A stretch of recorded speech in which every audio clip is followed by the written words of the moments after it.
如果再给我一次贴保养的机会啊，第一件事我一定不会是贴车衣或者装脚垫，给你们看一下。先把这个主驾驶的座椅咱们先往前移一下，因为这个事儿很多车有多中招的，所以我一定得先告诉你们，在座椅下面啊，就是主副驾驶座椅下面都各有一个这么大的出风口，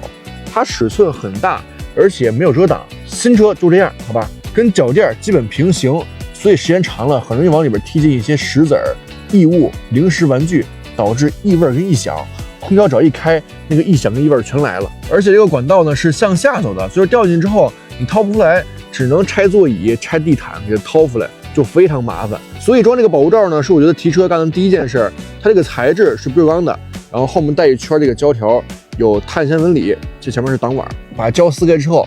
一粘就可以了，就可以挡住很多的石子儿、异物掉进去了，粘得很牢，也不会掉，而且还挺美观，是吧？无论你的车是3系、5系，还是像我一样的X567，这个出风口啊都是有的。出风量我也测试了一下，并不影响。主副驾驶一边各来一个，如果你还没有的话，转来一套。